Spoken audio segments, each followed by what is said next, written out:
سنی دعوت اسلامی کے زیر اہتمام دارالعلوم برکات خواجہ کے جشن دستار میں آپ اور ہم اس وقت سب شریک ہیں۔ علماء کی ایک بڑی جماعت موجود ہے، حضور خیر الاذکیاء بھی تشریف فرما ہیں،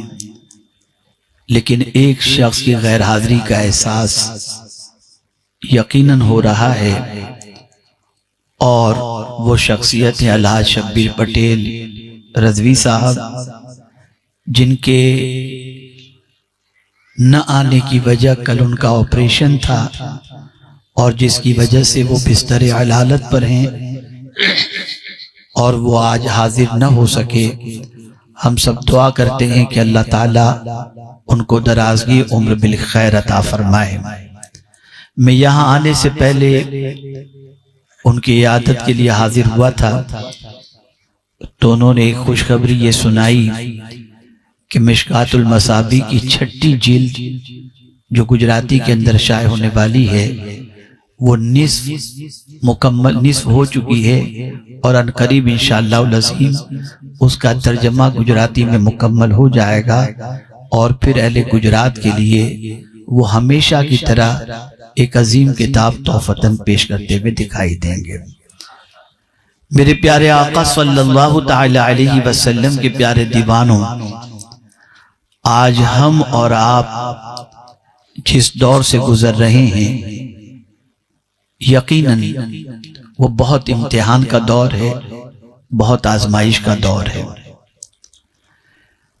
اس وقت دنیا کے کسی بھی خطے میں بسنے والا مسلمان اطمینان کی زندگی گزارتا ہوا نظر نہیں آتا، اضطراب کی کیفیت سے دوچار ہے، پریشانی میں زندگی گزار رہا ہے، اور بے قراری اس کی زندگی کا ایسا لگتا ہے گویا کہ مقدر بن چکی ہو۔ اور اسی کے ساتھ ساتھ ایک بہت بڑی کوشش جو اس وقت امت مسلمہ کے لیے پوری دنیا میں ہو رہی ہے وہ یہ ہے کہ کسی نہ کسی طرح سے مسلمان کا رشتہ اسلام سے ٹوٹ جائے یا کمزور ہو جائے۔ الیکٹرانک میڈیا ہو، سوشل میڈیا ہو، پرنٹ میڈیا ہو، آپ اگر دیکھیں،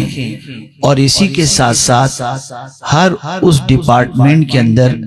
جہاں اونچی پوسٹ پر کوئی بیٹھا ہوا ہے اس کی پہلی فکر یہی آپ کو نظر آئے گی کہ شکوک و شبہات اسلام سے متعلق پیدا کیے جائیں اور نوجوان نسلوں کو اسلام سے دور رکھا جائے، یا اسلام کے ماننے والوں کے دلوں کے اندر اسلام سے متعلق اتنا کنفیوژن پیدا کر دیا جائے کہ وہ کسی طرح سے اسلام پر قائم رہنا یا استقامت کے ساتھ اپنی زندگی اسلام پر گزارنا وہ اس کے لیے ممکن نہ ہو۔ آج کالج اور یونیورسٹی کا آپ جائزہ لے لیں، ہمارے وہ بچے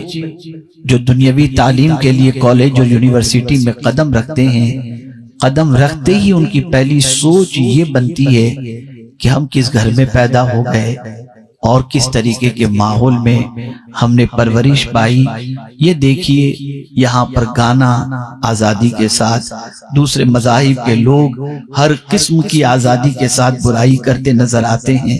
ہمیں تو کھانے پر ٹوک، پینے پر ٹوک، دیکھنے پر ٹوک، یہ مت کرو، وہ مت کرو، یہ مت کرو، وہ مت کرو۔ یار اس طریقے کی پابندی ہم کب تک برداشت کر سکیں گے؟ دنیا کی ساری قومیں آزادی کے ساتھ جی رہی ہیں، ہمیں آزادی سے جینے کا حق کیوں نہیں؟ اس طرح سے کنفیوژن پیدا ہو رہا ہے، اور اس کی سب سے بڑی وجہ جو ہے وہ یہ ہے کہ وہ لوگ اسلام کی سچائی اور اسلام کی تعلیمات سے ناآشنا ہیں، ناواقف ہیں، جس کی بنیاد پر وہ اس قسم کے جملے یا اس قسم کی فکر کے شکار ہو رہے ہیں۔ ایسی سچویشن کے اندر یہ دارالعلوم جہاں سے نکلنے والے علماء، حفاظ، قراء، مفتیان کرام اپنے اپنے اعتبار سے اپنے اپنے علاقوں میں یا جہاں تک وہ پہنچ سکتے ہیں وہاں پہنچ کر جتنوں تک اسلام کی تعلیمات پہنچا سکتے ہیں وہ پہنچانے کی کوشش کرتے ہیں، نتیجتاً جو کچھ تھوڑا بہت ابھی ماحول آپ کو کسی حد تک دین کا نظر آ رہا ہے، اس کے اندر ہمارے علماء، ہمارے مشائخ اور ہمارے دین کے داعیوں کا بڑا کردار ہے۔ میرے پیارے آقا صلی اللہ تعالی علیہ وسلم کے پیارے دیوانوں، اس وقت آپ دیکھ رہے ہوں گے کہ ریسیشن کا دور چل رہا ہے اور مستقبل کے حالات کے متعلق پیشن گوئی کرنے والے برجستہ یہ کہتے ہوئے نظر آ رہے ہیں کہ ماضی کی جو پوزیشن تھی ریسیشن کی، اس سے زیادہ خطرناک پوزیشن 2025 میں ہونے والی ہے۔ کاروبار مندہ ہو جائے گا، مہنگائی آسمان کو چھوتی ہوئی نظر آئے گی، اور انسان کے لیے گزر بسر کسی حد تک بہت ساروں کے لیے مشکل ہوگا اور بہت ساروں کے لیے کوئی دقت نہیں ہوگی۔ دراصل یہ اپنے اعتبار سے وہ لوگ تجزیہ کرنے کے بعد، انالیز کرنے کے بعد یہ پیشن گوئیاں دیتے ہوئے نظر آتے ہیں۔ میرے پیارے آقا صلی اللہ تعالی علیہ وسلم کے پیارے دیوانوں، نتیجتاً بہت سارے لوگ اس چیز کو صحیح مانتے ہوئے، تسلیم کرتے ہوئے اس چیز کے بارے میں غور کرتے ہیں کہ اب کون سی راہ اختیار کی جائے جس کی بنیاد پر ہماری تنگ دستی دور ہو جائے، ہماری پریشانی دور ہو جائے اور ہم مستقبل میں اچھی طریقے سے زندگی گزار سکیں۔ یقیناً یہ سوچنا اچھا ہے، اس سوچنے پر جو ہے کوئی قدغن نہیں لگا سکتا۔ یقیناً اس کے بارے میں منصوبہ سازی بھی ہونی چاہیے، منصوبہ بندی بھی ہونی چاہیے، اور مستقبل کی تابناکی کے سلسلے میں اور خیر و عافیت و اطمینان کے ساتھ اپنے اہل و عیال اور اس کے علاوہ مسلمانوں کی فلاح اور بہبودی کے سلسلے میں پلاننگ ہونی چاہیے۔ لیکن اللہ عز و جل کی عظمت پر قربان جائیے کہ رب قدیر جل جلالہ انسان کی فطرت کو جانتا ہے، اس لیے کہ وہی خالق فطرت ہے۔ انسان کی فطرت ہے کبھی وہ خسارہ برداشت نہیں کرتا، انسان کی فطرت ہے کبھی وہ گھاٹا گوارا نہیں کرتا، انسان کی فطرت ہے کبھی کسی ایسے کاروبار میں ہاتھ نہیں ڈالتا جس کاروبار کے اندر شامل ہونے کے بعد اسے نقصان ہو، اسے خسارہ ہو۔ میرے پیارے آقا صلی اللہ علیہ وسلم کے پیارے دیوانوں، قرآن مقدس میں اور رسول اعظم صلی اللہ علیہ وسلم کے ارشادات کے اندر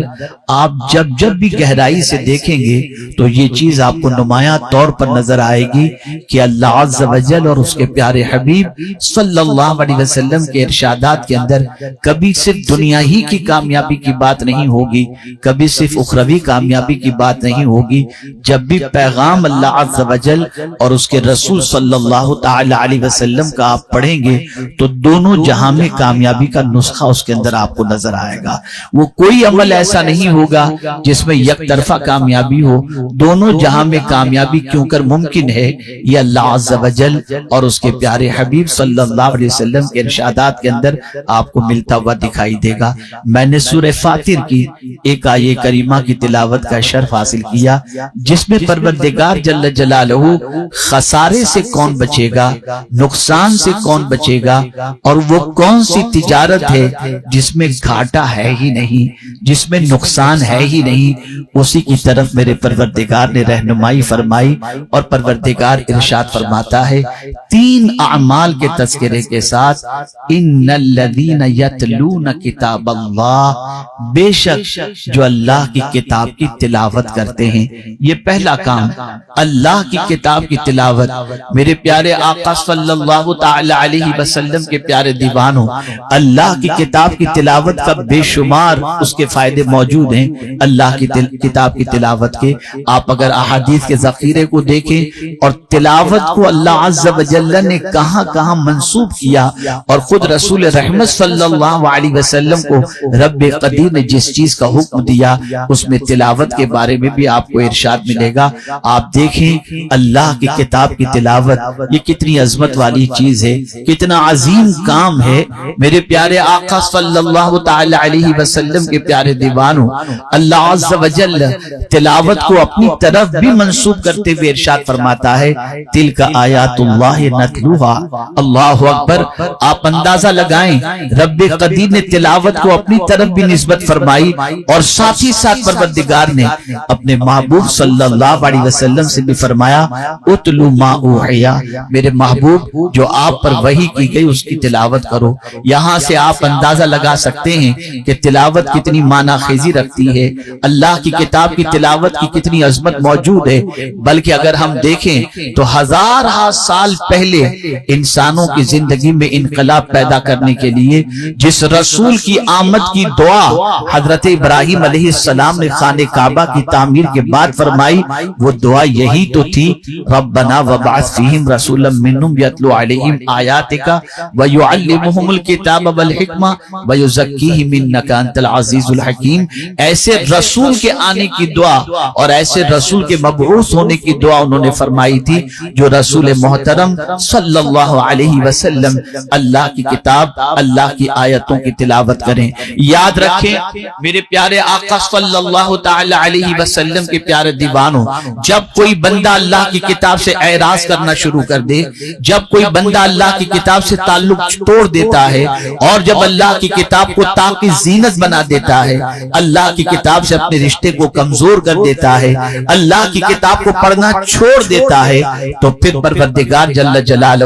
یہی نہیں کہ رب قدیر جل جلالہ اسے پریشانی کسی ایک چیز میں عطا کر دیتا ہے، نہیں بلکہ اللہ اس کی زندگانی کو تنگ کر دیتا ہے، روزی میں تنگی آ جاتی ہے، اس کی قبر بھی تنگ ہو جاتی ہے، اس کی زندگی بھی تنگ ہو جاتی ہے، اس کا دل بھی تنگ ہو جاتا ہے، جسے پروردگار نے اپنی کتاب کے اندر ایک مقام پر فرمایا وَمَنْ أَعْرَضَ عَنْ ذِكْرِي فَإِنَّ لَهُ مَعِيشَةً ضَنْكًا وَنَحْشُرُهُ يَوْمَ الْقِيَامَةِ أَعْمَىٰ۔ آپ اندازہ لگائیں یہ قرآن مقدس سے اعراض ہی ہے جس کی بنیاد پر آج انسان کی زندگی کے اندر تنگی نظر آ رہی ہے، دل بھی تنگ ہو رہا ہے اور عجیب کیفیت سے آج کا انسان دوچار ہے، کبھی سینہ پکڑ کے بیٹھ جاتا ہے، کبھی مالی بحران کا شکار ہو جاتا ہے۔ وجہ سب سے بڑی یہ ہے اللہ کی کتاب سے اپنے رشتے کو کمزور کر دینا۔ اللہ اکبر، آج میں پڑھ رہا تھا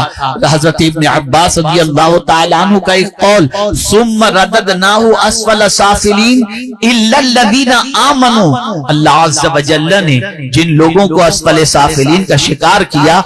سب سے نچلے درجے میں جن کو پہنچا دیا، لیکن کن لوگوں کو اللہ نے بچایا؟ تو قرآن مقدس میں اللہ نے فرمایا الا الذین آمنوا۔ حضرت ابن عباس رضی اللہ تعالیٰ عنہ کا قول ہے کہ الایمان جو فرمایا گیا، الا الذین آمنوا جو فرمایا گیا، اس سے مراد وہ مسلمان ہیں جو اللہ کی کتاب کی تلاوت کیا کرتے ہیں۔ میرے پیارے آقا صلی اللہ تعالی علیہ وسلم کے پیارے دیوانوں، قرآن اللہ عز و جل کی وہ عظیم ترین کتاب ہے کہ اس کی تلاوت کرنے والے کو اللہ تعالیٰ قلبی سکون بھی عطا کرتا ہے، اس کی تلاوت کرنے والے کے رزق کے اندر اللہ عز و جل کشادگی بھی عطا فرماتا ہے، اس کتاب سے اپنے تعلق کو مضبوط رکھنے والے کو اللہ تعالیٰ دونوں جہاں کی خوشیاں بھی عطا فرماتا ہے۔ یہی کتاب تو ہے جس طریقے سے دنیا میں اس کتاب کو پڑھنے والا اللہ عز و جل کی بارگاہ سے انعام و اکرام کا حقدار ہوتا ہے، اسی طریقے سے اس کتاب کی تلاوت کرنے والے کو اللہ قیامت میں اس طرح سے بلندی عطا کرے گا کہ فرمائے گا اقرا ورفع، قرآن پڑھ اور بلندی پر چڑھتا چلا جا۔ اللہ اکبر، یہ قرآن بلندی کی طرف لے جانے کے لیے ہے، یہ قرآن اللہ عز و جل عروج کے لیے نازل فرمایا کہ اس کتاب سے وابستگی کے بعد اس کتاب کی تلاوت کے ساتھ ساتھ اس کتاب پر عمل بھی کرو۔ یہ کتاب صرف تلاوت ہی کے لیے نہیں ہے بلکہ پروردگار جل جلالہ نے فرمایا اتبعوا ما انزل الیکم من ربکم، یہی کتاب ہے جب اس کی پیروی انسان کرتا ہے تو اللہ تعالیٰ اس کتاب کی برکت سے اس پر رحم و کرم کی بارشیں نازل فرماتا ہے۔ خود رب قدیر نے اپنی کتاب کی فضیلت بیان کرتے ہوئے ارشاد فرمایا وَهَذَا كِتَابٌ أَنزَلْنَاهُ مُبَارَكٌ فَاتَّبِعُوهُ وَاتَّقُوا لَعَلَّكُمْ تُرْحَمُونَ۔ اللہ اکبر، یہ برکت والی کتاب اللہ نے ہم نازل فرمائی اور اس کتاب کے حوالے سے فرمایا اے رحم و کرم کے متلاشیوں، اس کتاب کی پیروی کرو اور اللہ سے ڈرو، تم پر رحم و کرم کی بارشیں نازل ہو جائیں گی۔ آپ اندازہ لگائیں اس کتاب سے ہمارا تعلق کتنا رہ گیا، اس کتاب سے ہمارا معاملہ کتنا درست نظر آتا ہے، ذرا آپ دیکھو اور اپنے بارے میں غور کرو۔ آج کا مسلمان یہ کہتا ہے پریشانیوں کے عالم میں ہمیں کوئی راستہ نہیں دکھائی دیتا. ہم کیا کریں؟ میں کہتا ہوں کوئی بھی مسئلہ ہو, کسی بھی قسم کی پریشانی ہو, اس پریشانی کا حل اللہ عز و جل نے اپنی کتاب میں رکھا ہے. خود رب نے اپنی کتاب کی شان بیان فرمائی, ان ھذا القرآن یہدی للتی ہی اقوم, کہ بے شک یہ کتاب, یہ قرآن سب سے سیدھا راستہ دکھانے والی کتاب ہے. میرے پیارے آقا صلی اللہ تعالی علیہ وسلم کے پیارے دیوانوں, آپ اندازہ لگائیں معاشرے کے اندر اگر امن چاہیے, معاشرے کے اندر جھگڑے فساد پیدا ہو چکے ہیں, ان جھگڑے فساد کو ختم کرنا ہے اور معاشرے کو پرسکون بنانا ہے, اس کا دستور بھی اللہ اپنی کتاب میں عطا فرماتا ہے. فرماتا ہے خذ العفو وامر بالعرف واعرض عن الجاہلین واما ينزغنک من الشیطان نزغ فاستعذ باللہ. آپ اندازہ تو لگائیے, اختلاف کا خاتمہ چاہتے ہو, قرآن کی رہنمائی حاصل کرو. گھر میں خیر و برکت چاہتے ہو, قرآن کی رہنمائی حاصل کرو. طبیعت کے اندر قرار چاہتے ہو, قرآن سے رہنمائی حاصل کرو. نور چاہیے, روشنی چاہیے, اس کتاب سے حاصل کرو. یہ کتاب بڑی عظمت والی کتاب ہے. اب آئیے تھوڑا سا آپ محسوس کرنے کی کوشش کریں کہ اس مدرسے کے اندر یا کسی بھی سنی دارالعلوم میں پڑھنے والا بچہ جب قرآن پڑھتا ہے, جب قرآن کے معنی اور قرآن کے اسرار و رموز کی تعلیم حاصل کرتا ہے, جب علم قرآن کے زیور سے آراستہ ہوتا ہے, معاشرے کا مزاج بڑا عجیب ہے. ان بچوں کو آدمی ہمدردی کی نگاہ سے دیکھتا ہے. حقیقت یہ ہے کہ جو بچے زیور علم سے آراستہ مدرسوں کے اندر ہوتے ہیں, وہ بچے ہمدردی سے دیکھنے کے لائق نہیں, عزت سے دیکھنے کے لائق ہیں. اللہ اکبر. میرے پیارے آقا صلی اللہ تعالی علیہ وسلم کے پیارے دیوانوں, ان بچوں کو رسول اعظم صلی اللہ علیہ وسلم نے اپنا مہمان بنایا ہے. یہ مہمان رسول ہیں, اور اندازہ لگائیے ان کے لیے معصوم فرشتے اپنے پروں کو بچھا دیتے ہیں. کتنی عظمت ہے ان کی, کتنا اونچا مقام ہے. اور وہ ماں باپ جو اپنے بچوں کو زیور علم سے آراستہ کرنے کے لیے, قرآن کی تعلیم سے آراستہ کرنے کے لیے, قرآن حفظ کرانے کے لیے دارالعلوم کے اندر ایڈمیشن دلواتے ہیں, پڑھواتے ہیں, جانتے ہیں ان بچوں کے ماں باپ کا مقام قیامت میں کیا ہوگا. اللہ کے رسول صلی اللہ علیہ وسلم کے ارشاد کا مفہوم ہے. رحمت عالم صلی اللہ علیہ وسلم فرماتے ہیں ان کو ایسا لباس قیامت کے دن عطا کیا جائے گا جیسے لباس کا تصور دنیا میں کوئی کر ہی نہیں سکتا. اور اسی کے ساتھ ساتھ میرے پیارے آقا صلی اللہ علیہ وسلم کے پیارے دیوانوں, ان کے سروں پر ایسا تاج رکھا جائے گا جو سورج سے زیادہ چمکتا ہوگا. میرے پیارے آقا صلی اللہ علیہ وسلم کے پیارے دیوانوں, وہ والدین کتنے خوش نصیب ہیں جو اپنے بچوں کو دینی ادارے کے اندر داخلہ دلواتے ہیں, قرآن سکھاتے ہیں, قرآن کی تعلیم سے آراستہ کرتے ہیں, عالم دین بناتے ہیں. یقیناً ان کو دنیا میں بھی اور آخرت میں بھی اللہ عز و جل بہت اجر عطا فرمائے گا اور بہت عزت و سربلندی عطا فرمائے گا. میرے پیارے آقا صلی اللہ علیہ وسلم کے پیارے دیوانوں, پہلی چیز جو اللہ عز و جل نے بیان فرمائی وہ تجارت جس میں کوئی گھاٹا ہے ہی نہیں, اس میں اللہ نے تلاوت کا ذکر فرمایا. میرے پیارے آقا صلی اللہ علیہ وسلم کے پیارے دیوانوں, اگر کوئی شخص تلاوت کا اتنا عادی بن جائے, تلاوت کا اتنا شوقین بن جائے کہ تلاوت اس کی زندگی بن جائے, تلاوت کے اندر اتنا مصروف ہو جائے کہ تلاوت کی بنیاد پر اس کے پاس اتنا وقت بھی نہیں رہتا کہ وہ دعا مانگے, یا دعا کا وقت بھی وہ تلاوت ہی میں خرچ, یا قرآن سمجھنے میں خرچ, یا قرآن پر عمل کرنے میں خرچ کر دیتا ہے, تو میرے آقا صلی اللہ علیہ وسلم ارشاد فرماتے ہیں اللہ رب العزت جل جلالہ اس کی دعا میں وہ جو کچھ مانگنے والا تھا اس سے زیادہ اللہ اسے عطا فرما دے گا. میرے پیارے آقا صلی اللہ تعالی علیہ وسلم کے پیارے دیوانوں, قرآن سے اپنا تعلق مضبوط کرو, قرآن کی تلاوت کو اپنی زندگی بناؤ, قرآن کی تلاوت کی اپنی عادت بناؤ, اس لیے کہ یہ وہ عظیم کتاب ہے کہ اس کتاب کو پڑھتے ہی قلب کے اندر انوار و تجلیات کی بارشیں ہوتی ہیں, سامان تسکین نصیب ہو جاتا ہے. آپ ذرا دیکھیں تو صحیح, صدیق اکبر رضی اللہ المولا تبارک و تعالی عنہ مکہ مکرمہ چھوڑنے کے لیے لیے کس وجہ سے تیار ہوئے تھے؟ کیا کوئی سختی ان پر ہو رہی تھی؟ اس سختی کی وجہ سے؟ ہاں سختی تھی ضرور، لیکن سختی کس بات پر تھی؟ قرآن پر۔ اگر وہ قرآن کی تلاوت نہیں کرتے ہیں بلند آواز سے تو سختیوں کا دروازہ بند ہو جاتا، لیکن صدیق اکبر جواب ارشاد فرماتے ہیں میں سب کچھ برداشت کر سکتا ہوں لیکن اللہ کی کتاب کی تلاوت کو چھوڑنا برداشت نہیں کر سکتا۔ آپ اندازہ تو لگائیں، یہ قرآن سے شغف تھا، یہ قرآن کی تلاوت کی کیفیت تھی،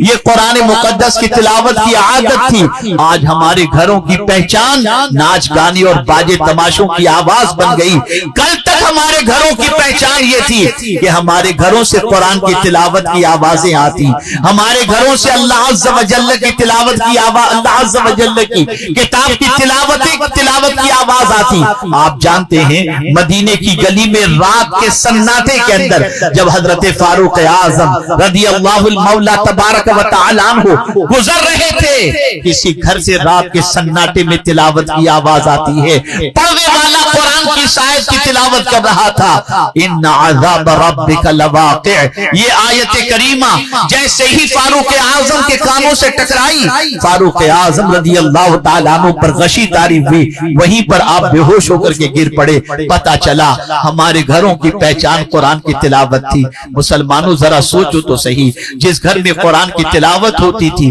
اس گھر میں خیر و برکت نازل ہوتی، جس گھر کے اندر قرآن کی تلاوت ہوتی وہ گھر والے پرسکون زندگی گزارتے، جس گھر کے اندر قرآن مقدس کی تلاوت ہوتی ان گھروں سے بیماریاں اور پریشانیاں دفع ہو جاتی، جن گھروں میں قرآن کی تلاوت ہوتی ان گھروں کے اندر پریشانیاں ختم ہو جایا کرتی۔ آج اگر ہم پریشانیوں میں گھرے ہوئے ہیں تو ہمارے گھر کی دیواریں ترس رہی ہیں کہ کوئی اس گھر میں قرآن کی تلاوت کرے۔ گانوں کی آواز کی گواہی تو گھر کی دیواریں دے سکتی ہیں، لیکن قرآن کی تلاوت کی آواز ہمارے گھر کی دیواریں دینے کے لیے تیار نہیں۔ رات کے 3 بجے تک گھروں کے اندر سیریل چل رہے ہیں، یوٹیوب پر کچھ نہ کچھ دیکھا جا رہا ہے، بڑی عجیب سچویشن ہو گئی۔ یاد رکھیں جن گھروں میں اللہ کی کتاب کی تلاوت نہیں ہوتی وہ گھر قبرستان ہے، اور قبرستان میں زندہ نہیں رہتے، قبرستان میں مردہ رہا کرتے ہیں۔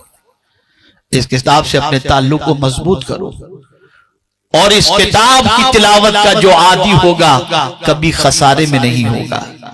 کبھی گھاٹے میں نہیں ہوگا۔ یہ رب کا فرمان ہے، نہ یہاں کا گھاٹا ہوگا نہ آخرت کا گھاٹا ہوگا، نہ یہاں کا نقصان ہوگا نہ آخرت کا نقصان ہوگا۔ اس کتاب کی تلاوت کو اپنی زندگی کا سب سے بڑا عمل بنا دو۔ اللہ اکبر۔ میرے پیارے آقا صلی اللہ تعالی علیہ وسلم کے پیارے دیوانوں، اسی کے ساتھ ساتھ آپ دیکھیں رب قدیر جل جلالہ نے دوسری بات کا ذکر فرمایا، وَأَقَامُوا الصَّلَاةَ۔ اللہ اکبر، جو نماز قائم کیے۔ پتا چلا جس طریقے سے تلاوت کے ذریعے اللہ خسارے سے بچا لیتا ہے، ایسے ہی اقامت صلاۃ کی وجہ سے بھی اللہ عز و جل خسارے سے بچا لیتا ہے۔ اب اس کا فائدہ بھی دنیا میں آپ دیکھیں۔ اللہ اکبر۔ آج کی تنگدستی کا شکار انسان بہت سارے بزرگوں کے پاس جاتا ہے، بہت اچھے بھی ہوتے ہیں، بہت ڈپلیکیٹ بھی ہوتے ہیں۔ بابا پریشانی ہے، دھندا نہیں چلتا، کاروبار میں مندی چل رہی ہے،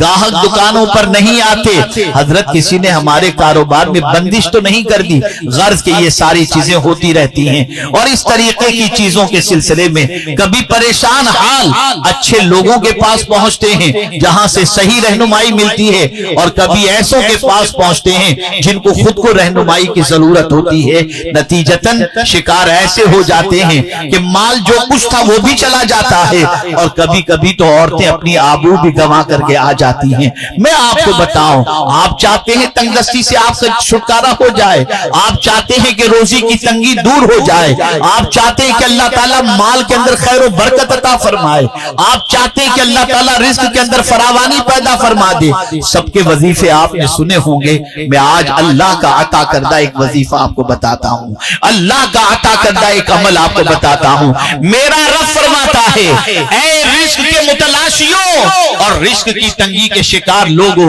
اگر تم چاہتے ہو کہ میں تمہیں رزق عطا کروں تو اللہ فرماتا ہے وَأْمُرْ أَهْلَكَ بِالصَّلَاةِ وَاسْتَبِرْ عَلَيْهَا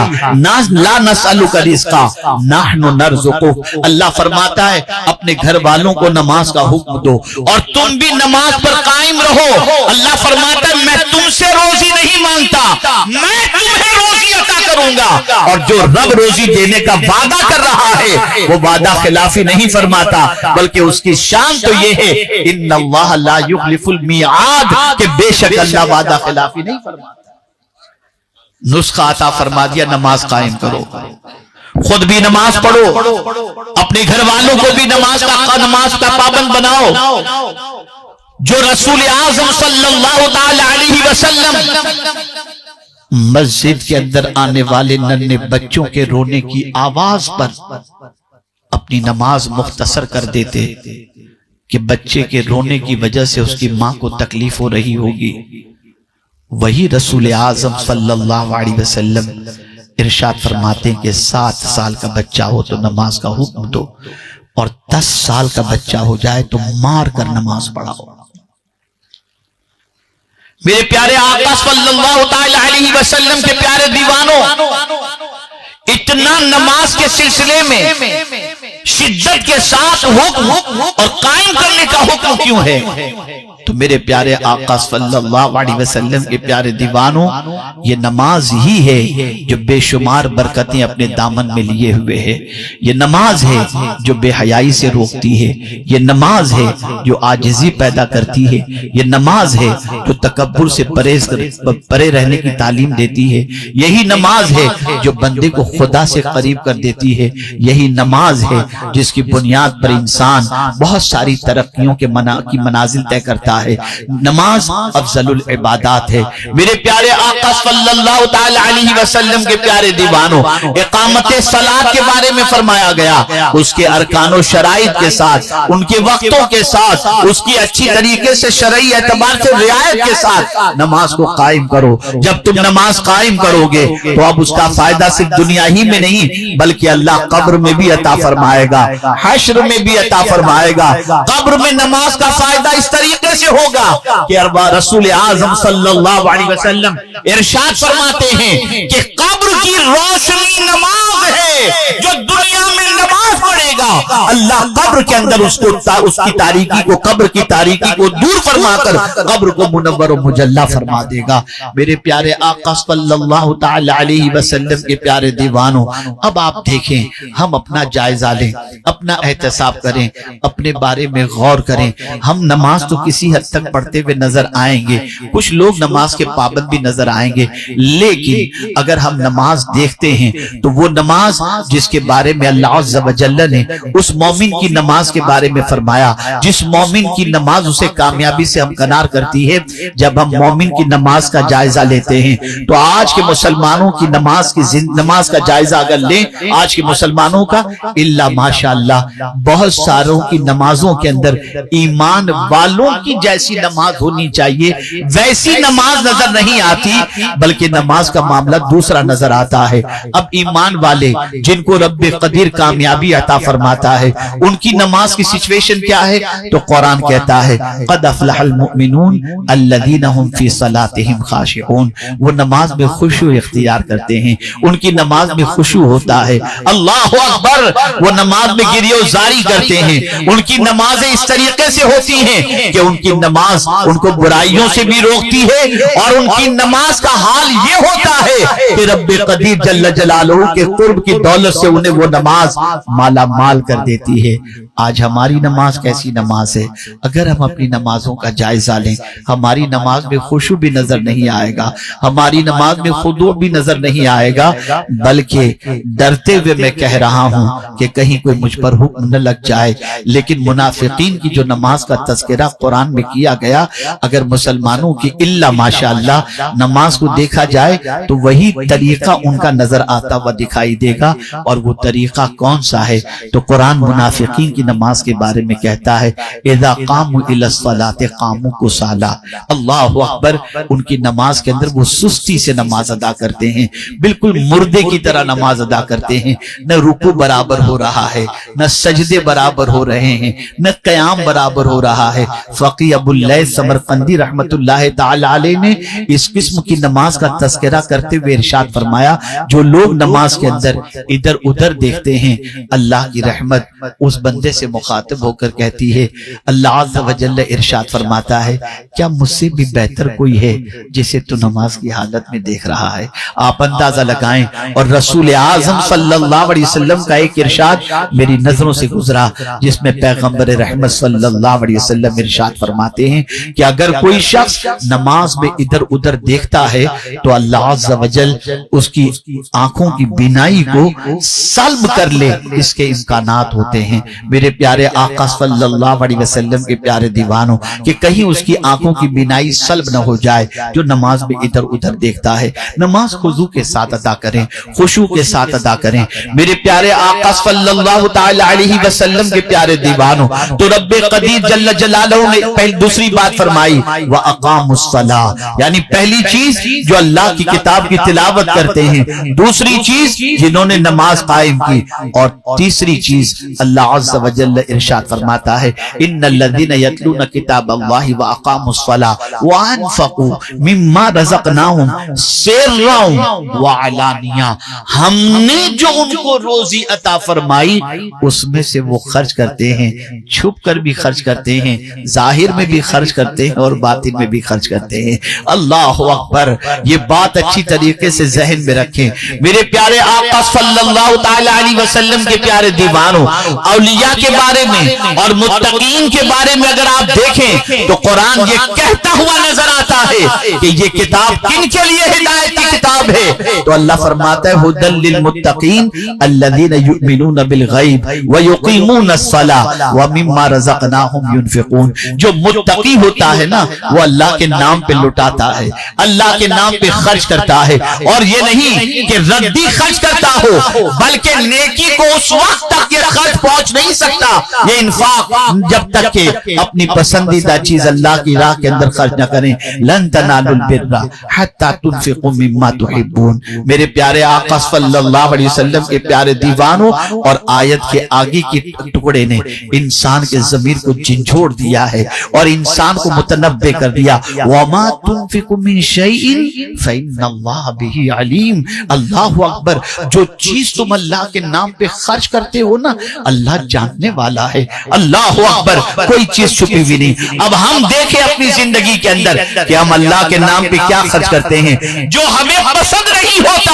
وہ اللہ کے نام پر دیتے ہیں، اور جو ہمیں پسند ہوتا ہے اسے اللہ کے نام پر دینے کو تیار نہیں ہوتے۔ میرے پیارے آقا صلی اللہ تعالی علیہ وسلم کے پیارے دیوانوں اس بات کو اچھی طریقے سے ذہن کے اندر محفوظ کر لیں، انفاق فی سبیل اللہ، اللہ کی راہ میں خرچ کرنا یہ بہت بڑا عمل ہے، بہت بڑا عمل ہے۔ یہاں تک کہ خرچ کرنے والے کی فضیلت حدیث مبارکہ میں آقا کریم صلی اللہ علیہ وسلم نے بیان فرمائی السخی حبیب اللہ ولو کان فاجر، سخی اللہ کا محبوب ہے اگرچہ گنہگار کیوں نہ ہو۔ میرے پیارے آقا صلی اللہ تعالی علیہ وسلم کے پیارے دیوانوں اللہ کے نام پہ خرچ کرنا چاہیے، ظاہر میں بھی دو، باطن میں بھی دو، دکھا کر کے بھی دو، چھپا کر کے بھی دو، اور یہ وہ تجارت ہے کہ اس میں کوئی خسارہ ہے ہی نہیں، کوئی نقصان ہے ہی نہیں، کوئی ٹوٹا ہے ہی نہیں۔ اللہ اکبر، آپ ذرا صدیق اکبر رضی اللہ تعالیٰ عنہ کی سخاوت کے بارے میں دیکھیں تو آپ کو پتا چلے گا وہ رسول اعظم صلی اللہ علیہ وسلم جن کو رب قدیر نے مختار کائنات بنایا، مالک دو جہاں بنایا، وہ رسول اعظم صلی اللہ علیہ وسلم ارشاد فرماتے ہیں ابو بکر کے مال نے جتنا مجھے نفع پہنچایا کسی کے مال نے مجھے اتنا نفع نہیں پہنچایا، سب کے احسان کا بدلہ میں نے دنیا میں چکا دیا، ابو بکر کے احسان کا بدلہ اللہ قیامت میں عطا فرمائے گا۔ آپ اندازہ لگائیں کتنا لٹاتے تھے رسول اعظم پر، کتنا لٹاتے تھے دین کے نام پر، کتنا لٹاتے تھے اللہ عز و جل کی راہ کے اندر کہ رسول اعظم صلی اللہ علیہ وسلم نے ان کے بارے میں یہ ارشاد فرمایا۔ عرض کرنے کا منشا یہ ہے میرے پیارے آقا صلی اللہ تعالی علیہ وسلم کے پیارے دیوانوں، آج کے اس پروگرام کے اندر، آج کے اس جشن دستار کے اندر 3 چیزوں کا پیغام لے کر کے جاؤ اور اس پر عمل کے جذبے کے ساتھ جاؤ کہ انشاءاللہ اس پر عمل کریں گے۔ اور یہ وہ تجارت ہے کہ اس میں گھاٹا ہے ہی نہیں۔ اگر کوئی شخص سوچے نماز کے لیے جاؤں گا تو گاہک چلا جائے گا، تم اللہ کے فرمان پر تمہارا پورا یقین کمزور ہے، تم جاؤ گے گھاٹا نہیں ہوگا۔ جس کسٹمر کے بارے میں تم کو یقین تھا کہ وہ کسٹمر لیتا تو اتنا فائدہ ہوتا، اللہ اس سے بہتر کسٹمر تمہیں عطا فرما دے گا۔ یہ نماز ہے۔ گانے غزلیں اور باجے تماشوں کے اندر جو لوگ اپنا وقت ضائع کرتے ہیں ان سے میں کہتا ہوں چھوڑ دو سب سے رشتہ، قرآن کی تلاوت کے عادی بن جاؤ۔ پڑھنا نہیں آتا ہمارے علماء کے پاس آؤ، علماء کے پاس آنے کا ٹائم نہیں، آن لائن کلاسز جوائن کرو۔ جب تم ہر تجارت کے بارے میں سوچتے ہو کہ گھاٹا نہ ہو، تو جب اللہ نے تمہیں ایسی تجارت عطا فرما دی جس میں کوئی خسارہ ہے ہی نہیں، تو اس تجارت کو کیوں اختیار نہیں کرتے؟ اس تجارت کی طرف توجہ کیوں نہیں دیتے؟ کیا یہ سچ نہیں کہ اللہ کے نام پر دینے کے عوض کے اندر اللہ رب العزت فرماتے ہیں من جاء بالحسنۃ فلہ عشر امثالھا، اس کا 10 کا وعدہ نہیں ہے، یقیناً اس کا وعدہ 10 کا ہے، وہ ملے گا، اس کا وعدہ ہوتا ہے۔ میرے پیارے آقا صلی اللہ تعالی علیہ وسلم کے پیارے دیوانوں، وہ لوگ جو اللہ کی راہ میں خرچ کرنے کے عادی ہیں، ذرا ان کی زندگی دیکھیے، ان کے پاس فراوانی آپ کو ملے گی، ان کے دل میں اطمینان ملے گا، ان کی زندگی میں سکون ملے گا۔ تو میرے پیارے آقا صلی اللہ تعالی علیہ وسلم کے پیارے دیوانوں، دارالعلوم برکات خواجہ آپ کو علماء کی جماعت دیتی ہے جو آپ کی رہنمائی کریں۔ دارالعلوم برکات خواجہ حفاظ کی عظیم ٹیم آپ کو دیتی ہے جو آپ کی رہنمائی کریں، آپ کو رمضان المبارک میں پورا قرآن سنائیں، آپ کے بچوں کو حافظ قرآن بنائیں، آپ کے بچوں کا ناظرہ درست کریں، علماء فتاوے دیتے ہیں، مسائل بتاتے ہیں، اور قرآن کی تفسیر بیان کر کے قرآن کے اسرار و رموز سے آپ کو آشنا کراتے ہیں۔ اے رسول اعظم صلی اللہ علیہ وسلم کے دیوانوں، صرف دنیا کا مت سوچو، کچھ آخرت کے بارے میں بھی سوچو۔ یاد رکھیں آخرت ہی کا گھر سب سے اہم گھر ہے، آخرت ہی کا گھر وہ گھر ہے جہاں ہمیشہ کی زندگی ہے، موت نہیں۔ وَأَنَّ الدَّارَ الْآخِرَةَ لَهِيَ الْحَيَوَانُ، اللہ اکبر۔ لیکن ہماری پوری زندگی صبح اٹھنے سے لے کر رات کو سونے تک اسی چیز پر گردش کر رہی ہوتی ہے، دنیا دنیا دنیا دنیا۔ بلکہ حالت یہ ہے کہ رات کو سوتے بھی ہیں تو خواب میں دیکھتے ہیں اسی دنیا کو دیکھتے ہیں۔ کبھی آخرت کے بارے میں بھی غور کرو، کبھی آخرت کے بارے میں بھی سوچو کہ ہم کون سا کام کریں جس سے دنیا میں بھی ہمارا فائدہ ہو اور آخرت میں بھی ہمارا فائدہ ہو۔ تو اے رسول اعظم صلی اللہ علیہ وسلم کے دیوانوں، دونوں جہاں کے فائدے کے لیے یہ 3 نسخے میں نے آپ کے سامنے پیش کر دیے جو قرآن کی روشنی میں ہیں۔ میرے پیارے آقا صلی اللہ علیہ وسلم کے پیارے دیوانوں، قرآن پڑھو بھی، اس کو سمجھو بھی، اس پر عمل بھی کرو اور اس کی تعلیم کو دوسروں تک پہنچاؤ۔ نماز قائم بھی کرو، گھر والوں کو نماز کا پابند بنانے کی کوشش بھی کرو، اور اسی کے ساتھ ساتھ دوسروں کو نماز کے بارے میں تاکید بھی کرو۔ اسی کے ساتھ ساتھ میرے پیارے آقا صلی اللہ علیہ وسلم کے پیارے دیوانوں، اللہ نے مال دیا ہے، خود اپنے مال کا استعمال اپنے گھر والوں کے لیے بھی کرو، رشتہ داروں کے لیے بھی کرو، اللہ کے نام پہ خرچ بھی کرو۔ انشاءاللہ اس کی برکتیں دنیا میں بھی نصیب ہوں گی اور آخرت میں بھی نصیب ہوں گی۔